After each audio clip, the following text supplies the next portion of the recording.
You are now watching the True Mets Talk podcast live stream. We will be going live shortly. Make sure you like, comment, and subscribe to the channel.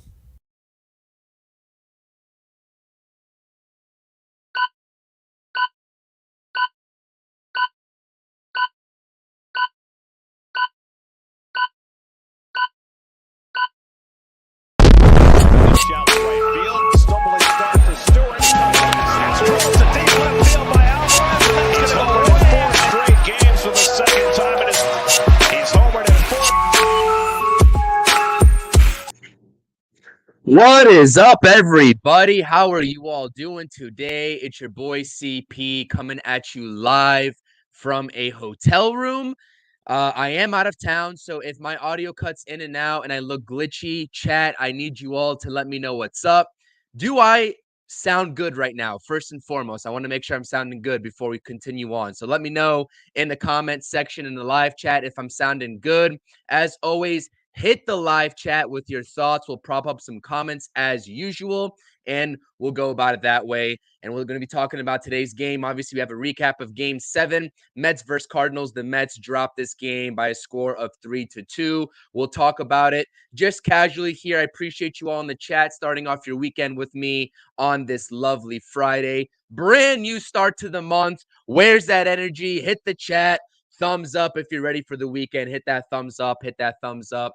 And make sure you're subscribing to the channel if you're new here. I definitely appreciate it. You know where to find me. Usually always live tweeting games at CPNYSports. Let me get to the chat here before we start up. I got my main man, Ricardo, in the chat. He is ready for the weekend. Shout out to Ricardo. I appreciate the support. Thank you so much, man. It means a lot. And hopefully, I'm providing all the content that you all like to see, especially talking about these games and doing the recaps. There's going to be a lot more in the works. I'm just letting you all know. If you all are on this channel, there's a lot more in the works. I got a little bit of a premature announcement, but Talking Mets and Rob and I are cooking up something. So stay tuned for that announcement. And thank you, Darren. I appreciate you. Junior is ready for the weekend as well. I appreciate you. Thank you all for being here with me. It means a lot. Okay, let's talk a little bit about this game today. Like I said, it's going to be super casual, brief conversation before we start our weekend off right.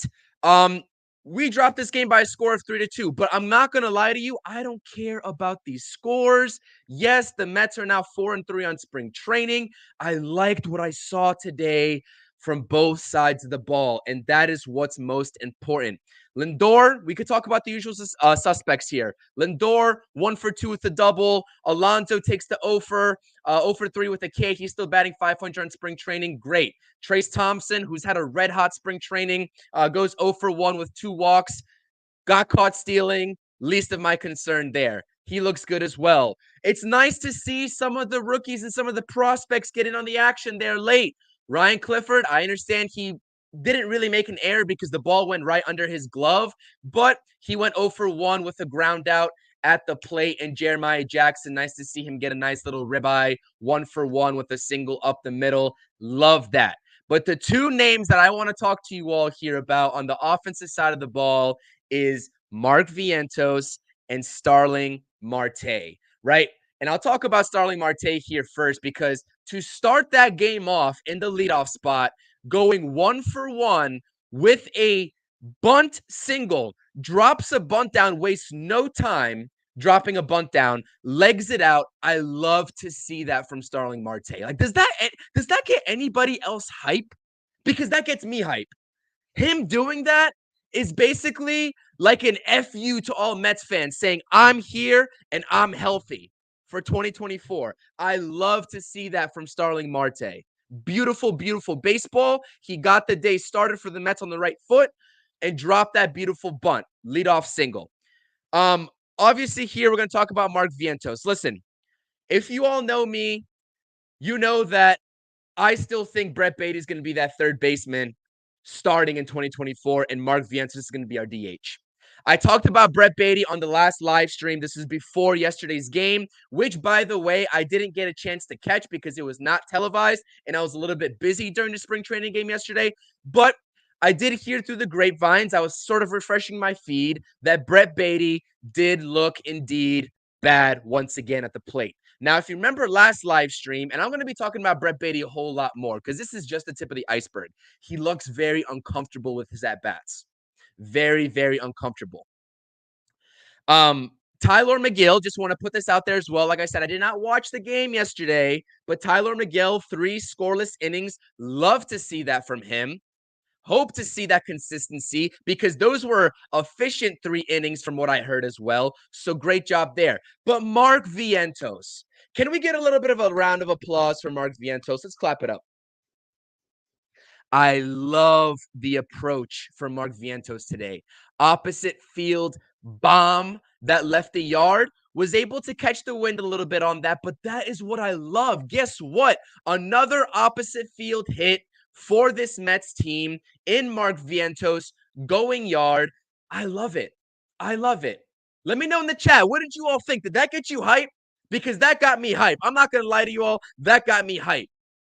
And we've been sort of waiting. Who's going to take the bull by the horns here early on between Brett Beatty and Mark Vientos, and who's going to show up at the plate, right? Who's going to show up at the plate? And Mark Vientos has a couple of hits under his belt already. I believe, I know for sure, has 1 hit, might be 2. To have a game like this where you finally get into your comfort zone, get into your rhythm, put together a great at-bat, that is the difference right now between Mark Vientos and Brett Beatty. The comfortability in that box. Like, I'm not even worried about the end result. Brett Beatty can go take an 0 for 4, but it's how he takes that 0 for 4. Does he look comfortable taking that 0 for 4? Is he putting good swings on the ball taking that 0 for 4?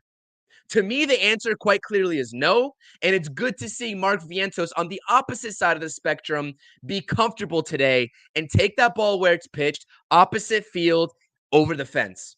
Love that. I absolutely love that.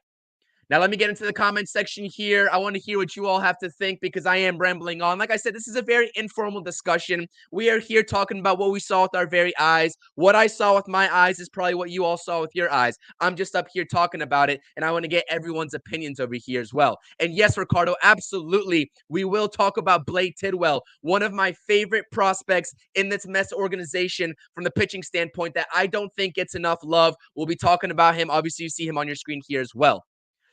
Carlos Ortiz is in the chat. What up, Carlos? Like I said, if you all are in this chat, make sure you're hitting that thumbs up. I definitely appreciate it. It helps the podcast go. It helps the stream go. And if you scroll up in the live chat, I did give you all an introduction on some of the custom emojis that you all get if you join the channel membership. The Lindor Puerto Rican flag background and the Polar P emoji. Make sure you're joining up to the channel. You get those emojis right with that subscription. But let's get into some of the other comments. Someone's gotta hit and take it. Mr. Nobody says between Beatty and Vientos, absolutely. The change in the mood has been amazing. Yeah, absolutely. I agree with you, Junior. Absolutely. And Ricardo's saying, I think Mets don't get enough credit for their pitching in the minor leagues. I agree. It is sort of like Vasil, Hamill, Tidwell, Scott, Tyler Stewart. Like, we got 5 to 6 pitchers in this minor league system that are pretty legit. I'm not going to lie to you. And they're varying degrees of, like, quote unquote ready, but they're legit. They're legit. So it's great to see Starling Marte and both Mark Vientos get singles here in both different respective manners. With me, for Starling Marte, getting on him just a little bit here, it's good to see that the legs are fresh and healthy. And not only do we see that in his bunt single, but in the very first inning, the bottom half of the inning, what happens? Leadoff guy gets on via error, no fault of Luis Severino's. Steals second base, right? I think that was Dylan Carlson, if I'm not mistaken. Fly ball hit in the air by Paul Goldschmidt. Marte ranging over to the right field line. Throws an absolute seed. A BB. A bullet. A cannon. Whatever you want to call it. Is what Marte threw to Vientos at third base. to get the guy tagging up, to get Dylan Carlson tagging up. So not only do we see Starling Marte get that single with his legs, but he's ranging over and the arm is still as strong as ever. This is a guy that a lot of Mets fans, including myself, have as one of their X factors in this season for the New York Mets.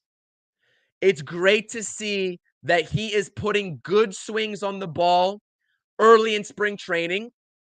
I know he went 1 for 2 today, and he took an 0 for 2 the last time out, but I did mention in the last live stream that the first pitch that he swung at opposite field to the warning track, yes, I still do remember that, and I keep track of what's happening in these previous games. The swings and the comfortability. This is like, so when I assess, just to let you all know in the chat, when I assess spring training games, I could care less about what your result is. Yes, do I like to see Mark Vientos hit that home run? Yes, do I like to see Starling Marte actually get on base for the single with that bunt? But more importantly, I'm assessing the process that's happening here. The process of how comfortable you are at the plate, how comfortable these pitchers look on the mound, especially with runners in scoring position. Do they look nervous? Do they look jittery? Are these guys' legs working this early? Especially Marte, double groin surgery, double groin injury, coming back. Didn't look at all like himself last year. That's what I'm assessing. And I hope that makes sense to you all. So, yeah, I have the box score here propped up, but I'm assessing the process that's happening with my own eyes here on the screen. And the result is just like a cherry on top in spring training for me. I love it. I love it. Ryan Clifford, it's good to see him get in the game. I know he grounded out with runners in scoring position with 2 outs, and he had a little bit of a blunder there in, I believe, the bottom of the 8th inning with a ball that went under his glove. Ryan Clifford is the type of guy that he can play the corner outfield spot. He's gotten amazing raving reviews ever since coming over with Drew Gilbert. A lot of people like to gloss over Ryan Clifford because Drew Gilbert came in that deal, but nonetheless, he can play a corner outfield spot and he can play first base. Now, like I said, the whole first base situation is what it is right now. I dropped a video earlier today on the channel. If you missed it, go check it out. It's a rehash of my last live stream talking about Pete Alonso, and I gave my sort of opinions there. Go check it out if you haven't done so already. That dropped very early this morning.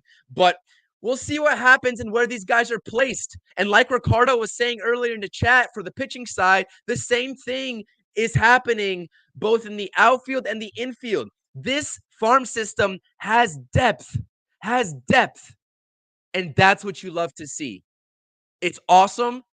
And not only young depth, we're talking about major league ready depth as well. I know G-Man Choi took an 0 for 3 today as well, but he's probably going to be starting off, I would have to assume, in the minor leagues, depending on what happens with DJ Stewart. And that conversation is going to continuously evolve on this channel for that last bench spot as we move further and further along into spring training. You have Trace Thompson here, who's hitting 500 on spring training. Like, this is MLB ready depth to go along with that supplemental youth depth in the minor league system. I love it. I love it. Carlos Ortiz is saying he has a gun out there in right field. Absolutely. Listen, guys, if Starling Marte is healthy to this point, if Starling Marte is healthy for 2024 and we can see him in, let's say, 120 games, maybe 130 if we're lucky, because I don't think we're seeing anything more than 120, 130 from Marte. And we might even be lucky to see that much from Marte. If we see that many games from Starling Marte, is this the best defensive outfield in the major leagues? Can someone let me know your thoughts and opinions in the comments. Hit the live chat. Is this the best defensive core in the outfield? Bader in center field, Nimmo in left field, and Starling Marte, a healthy Starling Marte in right field. Let me know what you think, because I think it has to be up there. I think it has to be up there. And that's something David Stearns definitely prioritized, especially with the addition of Harrison Bader here this offseason. But yeah, guys, I see a lot of Blade Tidwell comments here. Ricardo, shout out to Ricardo. I definitely appreciate the support, the super chats. Ricardo is a channel member as well, so shout out to you. Tidwell, Vasil, Scott, Hamill, Gervais, Ziegler, Stewart. And Gervais did look a little rocky today, but I'm not taking that with the utmost grain of salt. Absolutely. The pitching depth is fantastic. And this is a farm system that the pitching depth really has. The light has been shining on the offense depth right now, like the infielders, like Jet Williams, Drew Gilbert, your other infielders like Jeremiah Jackson, Luis Angel Acuna. The offensive side of the ball in the minor league farm system has trumped all conversations over these pitchers. But you see here, like Ricardo is saying, Tidwell, Vasil, Scott, Tyler Stewart. Guys, listen, I'm going to talk about Tyler Stewart, and I have a guest lined up on this channel for next week. I'm not going to reveal who it is because it's still in the works. We're still trying to hammer out a day and a time to go live on the channel, but you all are going to enjoy it. And it's going to be a discussion primarily surrounding Mets minor leaguers. And we're going to see some in-depth analysis with this guest that does a lot of interviews with these names that we're talking about in the minor league farm system. So stay tuned. I'm very excited to have this special guest coming up onto the channel next week.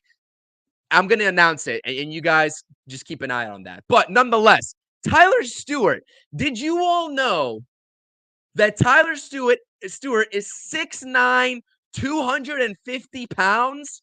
Do you all know that? I know that he just appeared in spring training for his debut. I believe it was yesterday, if I'm not mistaken.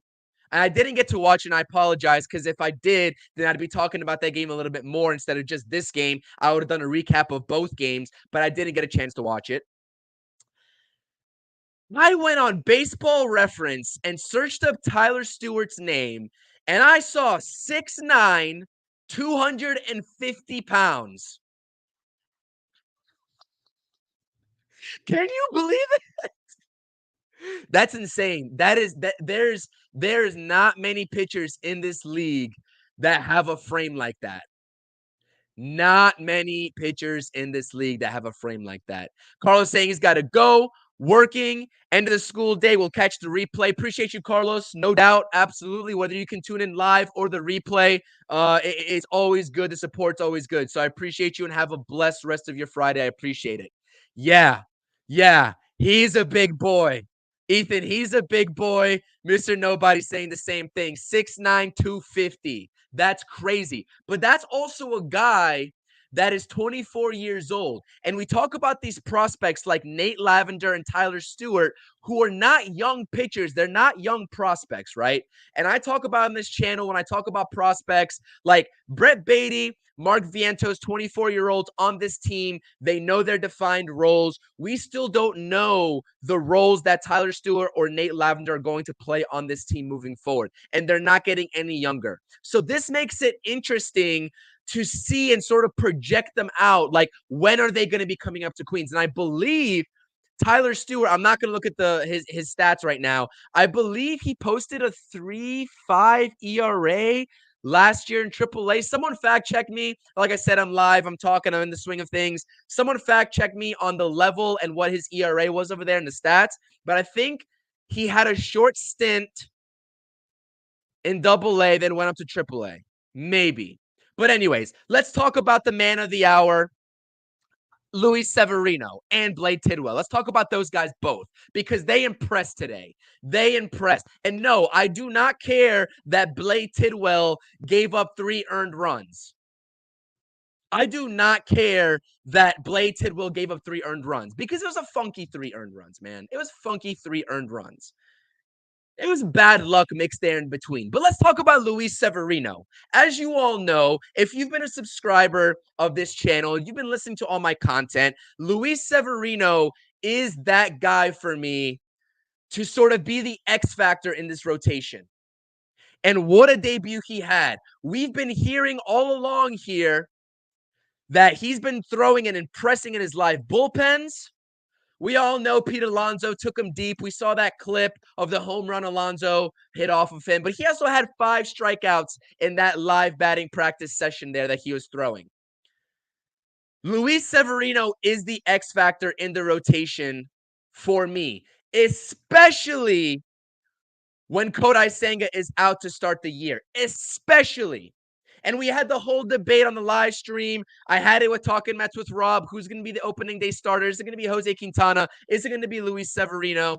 I threw up the poll. We talked about it last live stream. Everyone was saying, the majority of people were saying Jose Quintana. I would not discount Luis Severino. That's all I'm saying.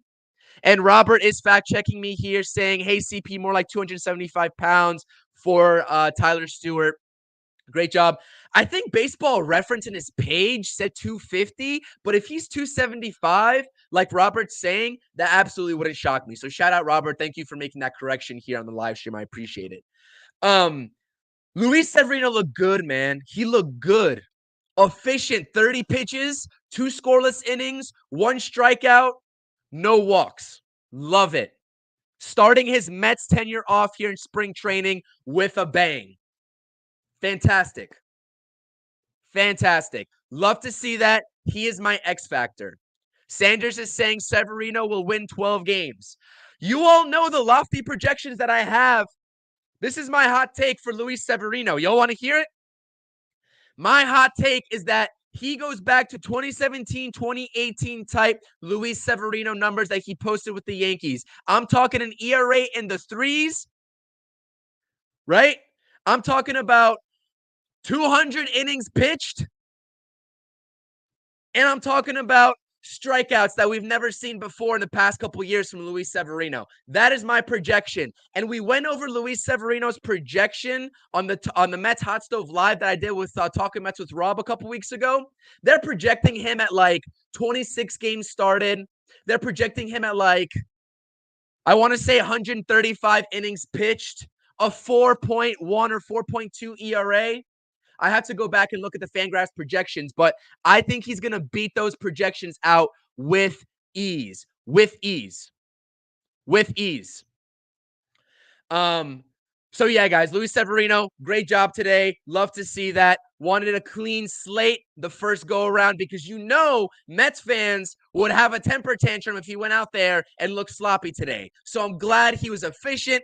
30 pitches, in and out, 2 scoreless innings, boom. Boom. Yeah, that's my lofty. Yeah, Junior. Yeah, Junior. I'm saying it right now. Yo, we will come back to this. Don't worry. I will clip that, what I just said about Luis Severino. I will clip that. And by the end of 2023, I will put up a video and I will do a before and after on terms of my hot takes to begin the season and then where we end up after 2024. Don't worry. I hold myself accountable.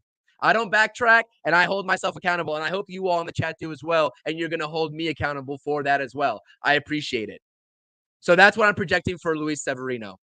Jonathan checking in here from Twitter, from X. Is there anything to the rumors that the Mets are about to sign Lorenzen? I did see that. I guess I'll talk about it here in just a second. I have the next slide where I'll talk about the sort of rumors that we've been hearing from Heyman and some of the other accounts on Twitter. I'll talk about it, Jonathan. So stay tuned. I appreciate you tuning in.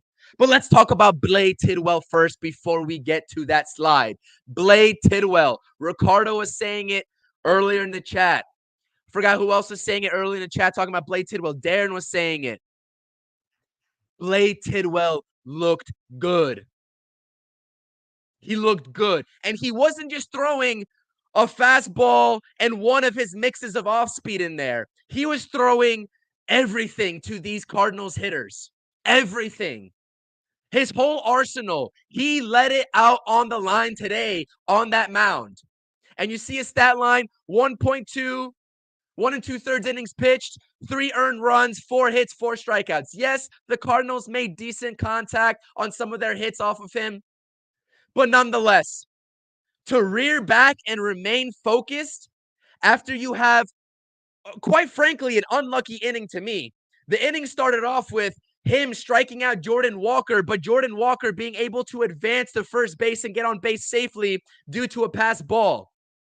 And from there, it just went awry because there was a miscommunication on a bunt.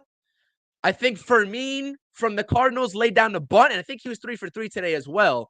He had a very solid game. He dropped down a bunt, some miscommunication there. I believe Vientos was the third baseman at the time, got the ball there in time, but Sanchez was kind of late roaming over to first base. It was a whole debacle. Long story short, he struck out Jordan Walker. He struck out Nolan Gorman, and he struck out Aaron Arenado as well. And he did strike out 4 guys, and I forgot who the 4th guy was. But nonetheless, he struck out the cream of the crop in that Cardinals batting order. I love to see that. His stuff was electric. He topped out at 95, maybe just a tick above 95 miles per hour. Electric fastball for this young kid. Severino, by the way, clocked out and topped out at 98 miles per hour. Severino's throwing 98 miles per hour, guys. He's throwing 98 miles per hour. I love this electricity. I love it. This should excite us as Mets fans because I love it. I know it's spring training. I get it. But it's about the process for me. How do these guys look? You know what my favorite thing about this game was, though? On one of those weird pitches that Blade Tidwell threw to Paul Goldschmidt up and in on his hands, Goldschmidt either came off of his hand or the knob of the bat, and Blade Tidwell sort of just was like looking and staring. And then Pete Alonso had to yell at him to get over to first base to get the put out on Paul Goldschmidt. That was funny to me. I like to see Alonso taking control and directing the young fella out there on the mound to stay focused and finish out the play no matter what. I like that. But yeah, Ricardo, if you're still in the chat, Blade Tidwell looked good, man. I've been on the Blade Tidwell hive for a long time, even going back to his Tennessee days. I've been watching Tennessee baseball, especially when he was there, one of the top baseball programs, and I believe they still are in the NCAA and the whole entire country. Drew Gilbert, another Tennessee product on this Mets roster right now, this Mets 40-man roster. Electricity. I love it. I love it. Sean Reed Foley, another Mets bullpen depth piece here. 1 innings pitched, no walks, and 1 strikeout. And I've been over the Mets bullpen depth options. We have Nate Lavender coming onto the scene, Yaxel Rios. You still have Drew Smith trying to show everyone and prove everyone wrong that he belongs on this Mets roster long term. We'll see if that comes to fruition. I don't have much hope for Drew Smith, but that remains to be seen. So there's going to be some competition in this bullpen. But one thing is for sure, and 2 things are for certain. If anybody doesn't produce at the major league level to start 2024 off in that bullpen, there is a plethora of options to go out there and choose from to bring up and supplement that bullpen, especially in the early goings. So I liked everything that I saw, especially from the guys on your screen. Tidwell, awesome. Severino, awesome. Reed Foley had a nice little inning there. Vientos and Marte, they are highlighted in blue, was probably the 2 guys that I was most excited for on the offensive side of the ball. And then Blade Tidwell, I wanted to do my due diligence to talk about him as well because he did look good. The stat sheet doesn't show it, but if you watch the game and you saw how unlucky that inning was, he looked really good, especially getting those punch outs against some great Cardinals opposing hitters there. Absolutely. But let's talk about, before we end the stream here in the next, maybe I want to say 10 minutes or so, let's talk about these rumors here. It wouldn't be right to end this stream without talking about these rumors that we've been seeing going on about the Mets interested in some of these free agents that are still out there. I know Jonathan in the chat was talking about a Michael Lorenzen, and John Heyman from the New York Post is talking about Jordan Montgomery. Oh, man. Listen, I'm going to make this very short and sweet. I don't think the Mets are getting Jordan Montgomery. And I'm sorry to anybody in the chat that is a big proponent for Jordan Montgomery. Yes, he's been a consistent pitcher ever since 2021. He's had a couple of good Yankees seasons under his belt, maybe more so in like 2017, 2018 timeframe. I understand that. He's not a number 1 pitching option. He's not an ace to a rotation. He's not an ace to a rotation. He's a 3. He's a solid 3, maybe a 2 in this Mets rotation, because obviously beside Kodai Senga, and we don't know what we're going to get from Luis Severino, he would be that 2 guy, I would have to imagine. But listen, Jordan Montgomery is a Scott Boras client. He's a Scott Boras client. And another Scott Boras client is also still on the market in Blake Snell. Remember that rumor, that little tidbit that we got from Mike Puma, who also just so happens to work for the New York Post as well? Remember that JD Martinez little quote that we got from Mike Puma, that the Mets camp and JD Martinez's camp have been talking? And then after John Heyman followed up on Mike Puma's report with his own report of JD Martinez talking to the New York Mets, everything went silent. Silent on the JD Martinez front. There is a clear connection between these New York Post reporters and Scott Boras and his clients. There's a clear connection here. And I don't see this latest Jordan Montgomery rumor and report as anything more or anything less than what that JD Martinez report was a couple of weeks ago. I don't see it. Now, Jonathan was talking about Michael Lorenzen. I don't believe that the Mets, and let me refresh my Twitter here, unless I'm mistaken, unless by some miracle the New York Mets have struck a deal with Michael Lorenzen already. Nope, they haven't. Okay, so I don't know how close Lorenzen and the Mets are. I think that account, and I think I know which account you're talking about. I think it's a troll account. Would the Mets be interested in bringing in a guy like Michael Lorenzen? Probably. It would make sense, especially if it's a cheaper deal. He's not going to wow you by any stretch of the imagination, but he's solid, I guess. I mean, he's nothing special. Do I want Michael Lorenzen? I think the Mets will be better off just foregoing Michael Lorenzen, not getting him, and sticking with either a Jose Butto or Tyler McGill. But if the Mets find any reason to go out there and get Michael Lorenzen, am I going to be mad about it? No, because the more starting pitching depth you have over the course of 162, the better. So if it's a cheap deal, okay, so be it. No harm, no foul. Jordan Montgomery is a whole entire different story. Yes, Stevie, this is exactly right. Montgomery is David Stern's plan Z at this point. David Stearns went out there in his interview that he did when Kodai Senga went down to injury and he was in the booth with Gary and Ron. He said that the Mets are absolutely going to keep tabs on the free agent market. They are doing their due diligence on everybody. That probably means Jordan Montgomery as well. And I'm not denying that fact. But Jordan Montgomery's price is not magically going to come down to a one-year deal. Scott Boras isn't letting that happen. If I'm wrong, I'm wrong. I don't think it's happening. I do not think it's happening. So let's say that the Mets were to be speaking with Jordan Montgomery on a one-year deal. Listen, this guy's going to want an AAV of 22 to 25, maybe even 26, $27 million. If we go based off of what Sonny Gray made with the Cardinals and $25 million per year in that 3-year deal he signed at way early this offseason, if you go off of Aaron Nola and what he just made in his extension, I believe is a 7-year deal with the Phillies, $24.5 million. Jordan Montgomery isn't taking anything less, in my opinion, than 24, 25. And that probably is being generous as well within itself.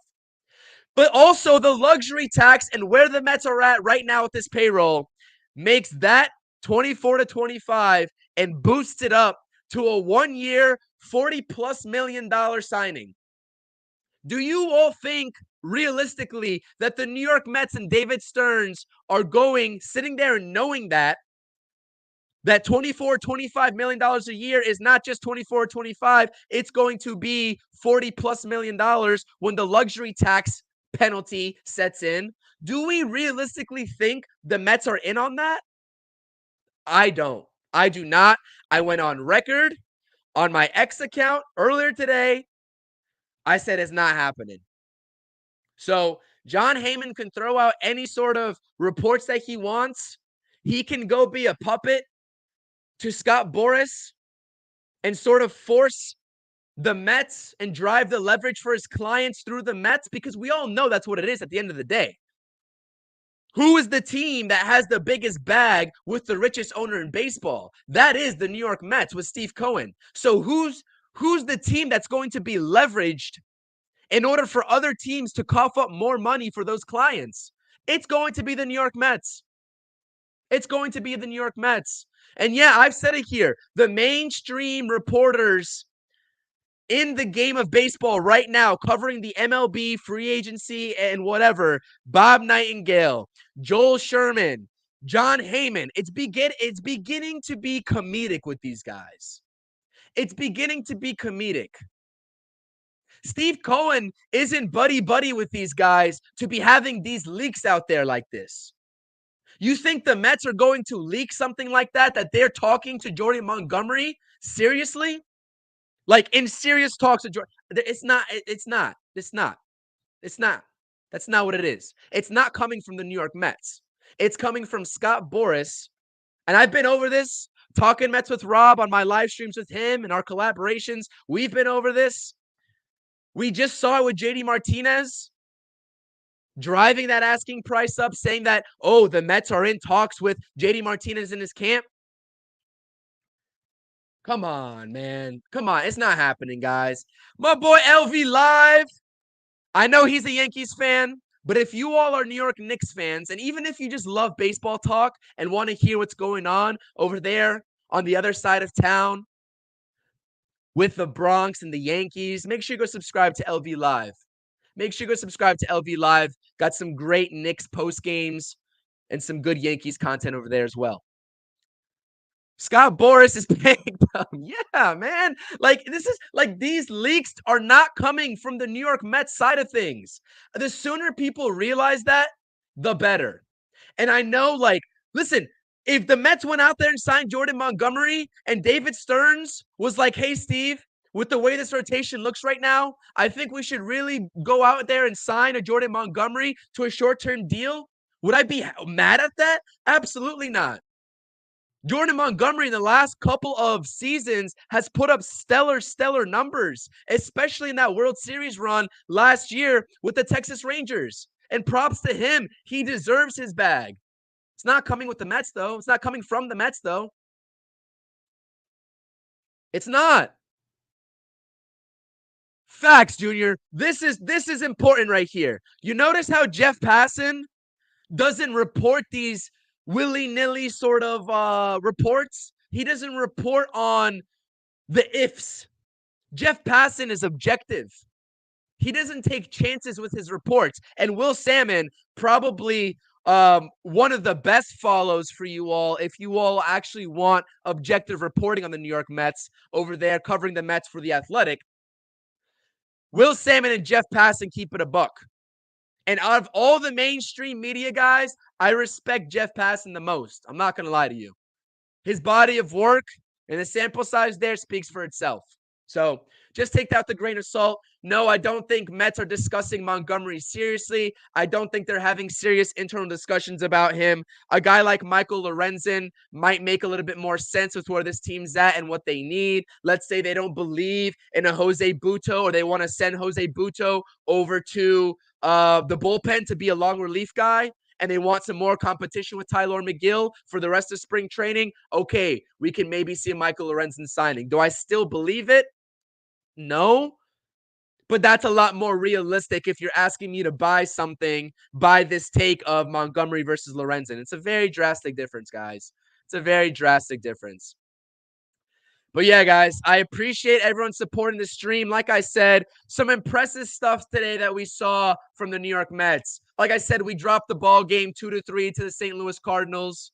I understand that. Whatever. I'm not score watching spring training right now. I don't think anybody should be. This is meaningless. The record resets on March 28th. It resets to 0-0. You are 0-0 going into opening day. I like the swings that Francisco Lindor has been putting on the baseballs. Pete Alonso, he's batting .500 on spring training. Just put one out of the ballpark last go-around. Or two days ago. I'm forgetting which one. I'm forgetting which game that came in. I believe it's in the Cardinals in that 3-0 win. I'm sorry. I forgot. Trace Thompson, batting .500. He's been putting great swings on the ball. Vientos, a great charge into one, opposite field.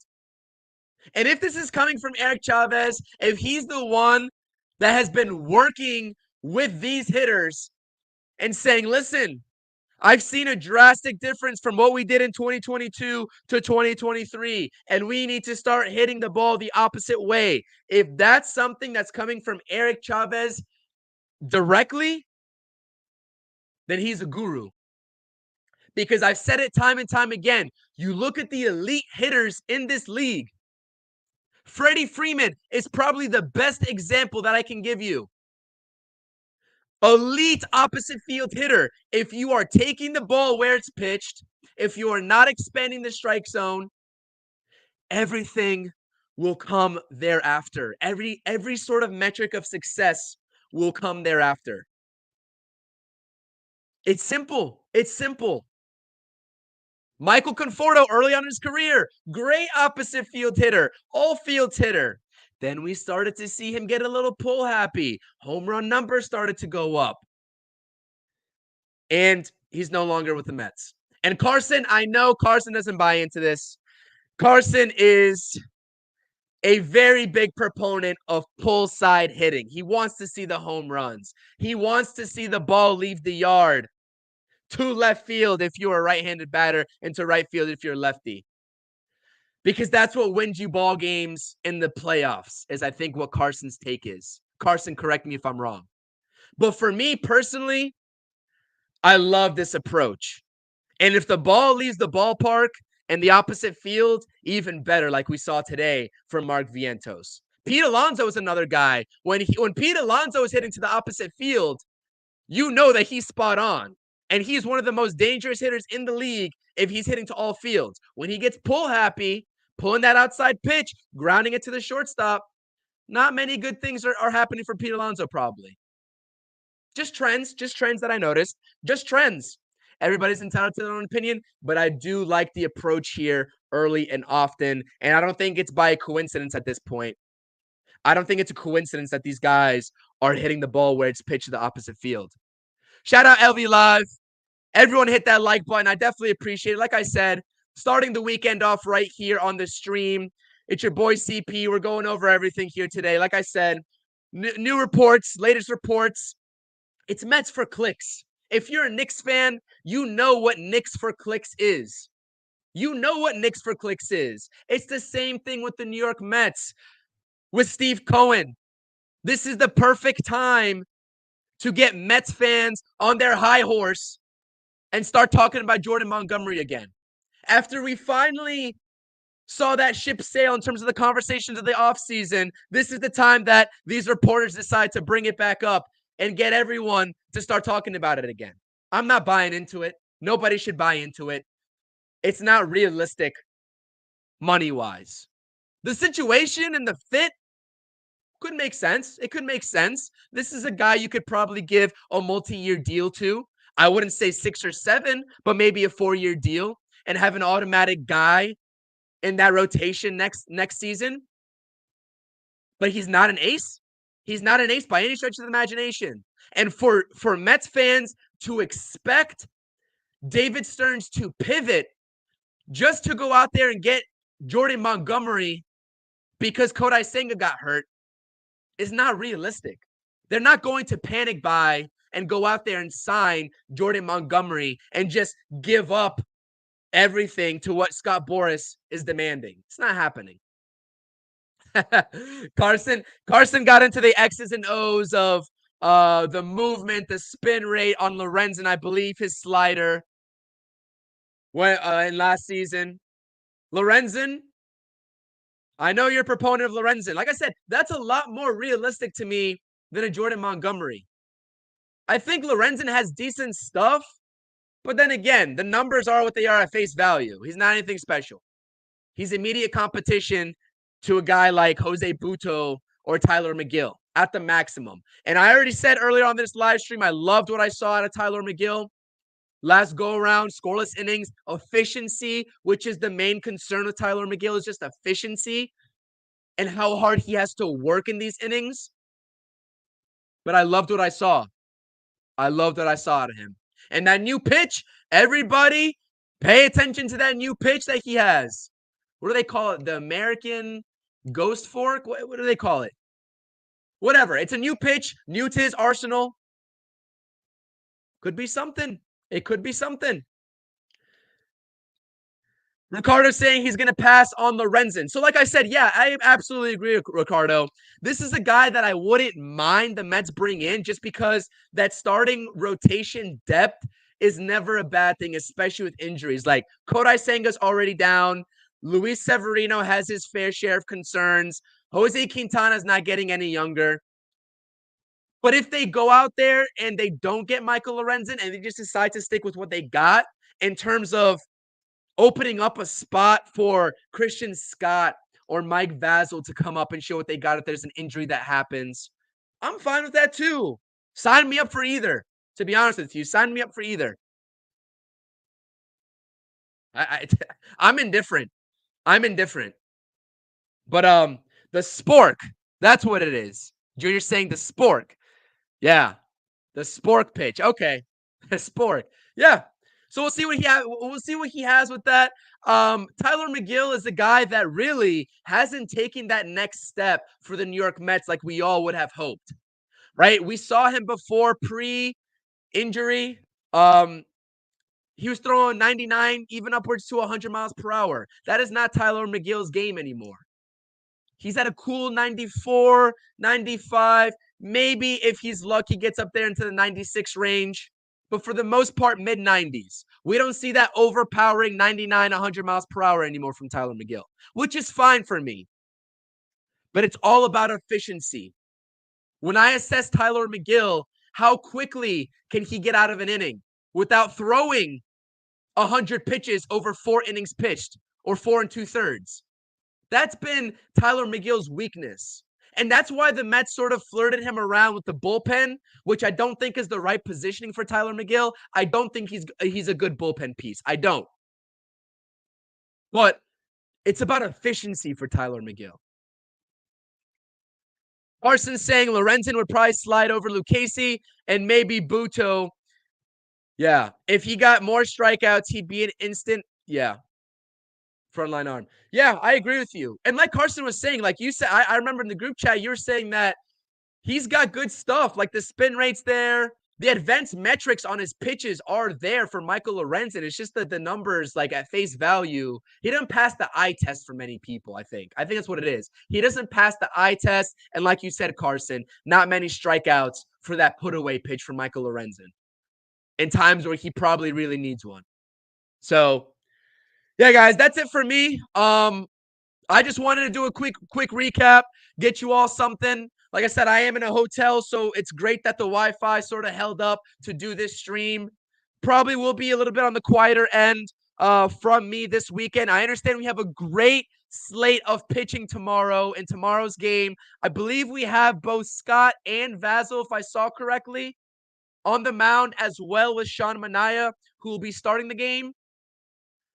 That's something serious. I will be tuning in, but no stream most likely this weekend from me, barring some miracle. But it's nice to know that I have Wi-Fi and a solid connection in case I do decide to change my mind. So maybe there'll be a surprise stream. Who knows? But like I said, Mark Vientos, Apo Taco, great job there. Love to see the comfortability. Marte got the legs going, got the arm going. Outfield assist. An absolute BB from right field. Severino looked sharp. Tidwell looked great. He looked great. I loved what I saw to Blake Tidwell. Another name to keep an eye out on. Not only your Scotts, your Hamels, and your Vasils. Your Tyler Stewarts and your Blake Tidwells are also in the equation officially. So I appreciate you all watching. Thank you so much. It is March 1st. It's great that we have baseball back. It's so great. I can't tell you how happy I am that baseball is back. I cannot wait for the opening series. I will be at Citi Field. It's there's no other time like this. Like maybe minus when the NFL season starts up is maybe like also peak excitement. But what's better than spring training baseball, March baseball going into opening day? This is just amazing, guys. The smell of baseball is in the air. More content on the way, more collaborations. Like I said, stay tuned next week on the live stream. I'm going to have a special guest, covers the Mets minor league system, does a lot of great interviews with these names that we're talking about here on this very live stream. I'm very excited to have this guest on, still trying to iron out some times and a day for next week with me coming back into town and just their schedule, but that is going to go down on the channel. It's going to be a great one, and it's going to be a lot of great insight on some of these names that we might not be talking enough about. So keep an eye on that. Ricardo's saying at this point, I'll say let's roll with what's here in camp as far as starting pitching. Yeah, I'm okay with that too, Ricardo. I'm okay with that too. I'm okay with that too. I'm good with that. So that's a great comment. That's a great comment.